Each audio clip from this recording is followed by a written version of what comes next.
संतोष देशमुख हत्या प्रकरणानंतर सर्व पक्षीयांच्या वतीने बीड शहरामध्ये एका भव्य मूक मोर्चाचं आयोजन करण्यात आलेलं आहे।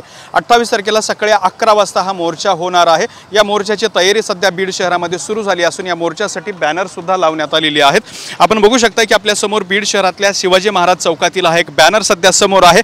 या बॅनरवरती मजकूर आहे सरपंच स्वर्गीय संतोष देशमुखांची हत्या ही माणुसकीची हत्या आहे आणि या विरोधात भव्य मूक मोर्चा काढण्यात येणार आहे। वेळ दिलेला आहे शनिवार 28 डिसेंबर 2024 रोजी सकाळी 10 वाजता आणि दुसऱ्या बाजूला जर आपण बघितलं तर न्याय पाहिजे असा या ठिकाणी उल्लेख करण्यात आलेला आहे। हा मोर्चा बीड शहरातल्या डॉक्टर बाबासाहेब आंबेडकर पुतळा चौकातून छत्रपती शिवाजी महाराजांच्या पुतळा चौकातून जिल्हाधिकारी कार्यालयावरती जाणार आहे आणि या मोर्चाला जिल्हाभरातून नागरिकांना येण्याचं आवाहन करण्यात आलेलं आहे। त्यामुळे बीड शहरामध्ये 28 तारखेला शनिवारी या मोर्चासाठी प्रचंड मोठ्या प्रमाणात नागरिकांची गर्दी सुद्धा होऊ शकते।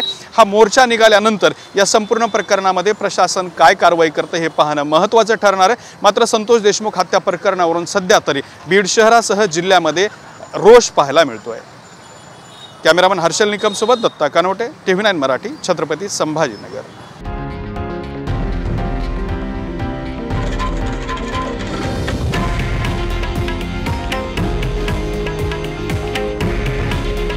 हे आहे देशातील नंबर 1 न्यूज नेटवर्क आणि आपण पाहत आहात TV9 मराठी।